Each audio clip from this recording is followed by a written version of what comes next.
The Amazing World of Gumball is a show known for its over-the-top humor and its social commentary, but most of all it's known for its mixed media animation, and with such a unique style with so many different people working on so many different elements, it's bound to have some hidden stuff in the background.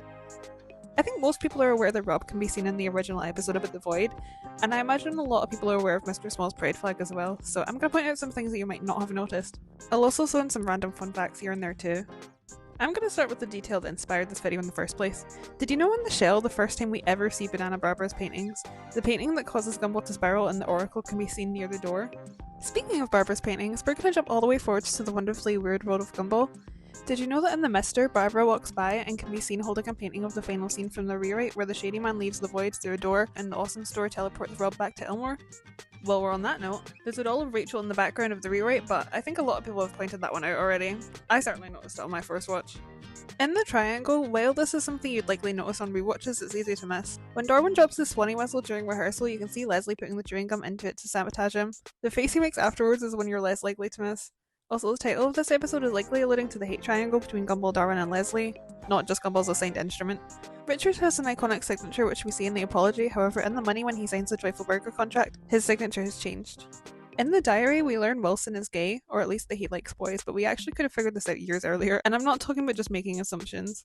The Others is based on a TV show called My So-Called Life, which is a 90s teen drama that lasted one season. The main characters are played by Claire Danes, Jared Leto, and Wilson Cruz, which is who the main characters in The Others are named after, and they all fill basically the same roles. The character Wilson is based on is the ambiguously gay best friend who later is actually revealed to be gay. I think it's clear they always intended that for his character. Since I've already mentioned The Diary and The Others, they already hinted to us that Leslie and Wilson liked each other at the end of The Others. In one of the spin-offs, The Gumball Chronicles, there's an episode with Leslie, Alan and the girl from The Ring. In that episode it's revealed that the creepy clown guy has been watching them the whole time and has appeared in multiple episodes without us noticing. However, that's actually not true, only these scenes are real. Speaking of Leslie and Alan, in their dedicated episodes of both spin-offs, those being Alan in Darwin's Yearbook and Vote Leslie in The Gumball Chronicles, they say the exact same thing about each other. In The Joy, an anti-racism poster can be seen in Miss Simian's office. Once again, we're going back to the wonderfully weird world of Gumball, and Rob actually has a different voice actor. Charles Phillip didn't come back for season 7, so they had Max Cazier, who voices Clayton and Ocho, to do the voice instead. He did such a good job that a lot of people didn't notice. We only found this out originally because he added Rob to his public CV.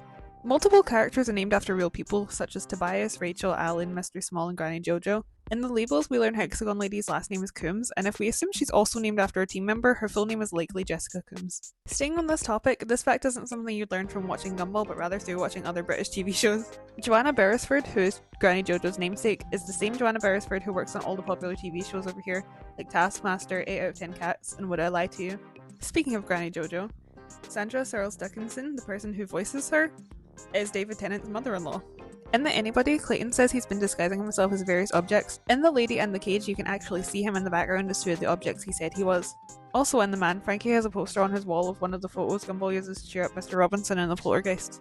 Leslie and Hot Dog Guy are both waiting in line to kiss Gumball or Darwin at their kissing booth in The Mess. We all know about Elmore Plus and Elmore Stream It, but did you know there's also a parody of Discord called Elmore Cord? Sissy uses it in the uploads. Richard Overall appears as one of the live action humans quite regularly, but he doesn't voice himself. This is because he's English and according to his own word he can't do a convincing American accent, so in earlier episodes he's actually voiced by Dan Russell, and in season 4 onwards he's voiced by Alex Jordan. Gumball, Darwin, Anais, Tobias, Rachel, Penny and potentially Claire are the only Elmore Junior High students with confirmed siblings. In The Misunderstandings, when he's talking to the construction guys, Gumball puts up every finger except for his middle ones as a rude gesture, and in The Best he attempts to give Carmen the middle finger but his hand cramped before he can. They're quite good at getting around censors in that way. The ad Rocky sees in the slide is visible on the computer at the start of the test. Similarly, Troller, the dating app Rocky uses in that same episode, is one of the open tabs on Mr. Robinson's computer in the code, which makes sense since Mrs. Robinson canonically uses the app. In The Loophole, the episode Gumball travels back in time to is the spoiler. Terry has a pony's tail stickers on the inside of her locker.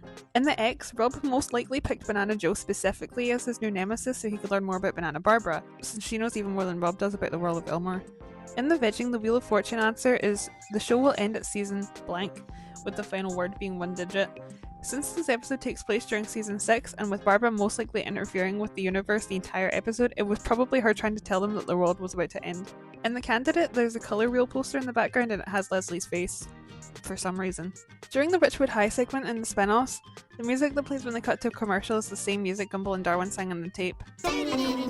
Commercial break! Carrie's ex-boyfriend Asriel has a different voice actor depending on which English-speaking country you live in. In the US, he's voiced by Alex Jordan, a regular VA in the show who also voices characters like Hot Dog Guy and Wilson. But in the UK, he's voiced by the British YouTuber Joe Sugg. Considering both voice actors are English and live in the UK, I don't know why there's two versions. As much as I like Alex Jordan as a voice actor, I think Joe Sugg suits Asriel more. The English accent feels more fitting to me. In the future, there's a painting of Superintendent Evil in Barbara's art room. Banana Bob whistles pizza pizza pizza in the compilation.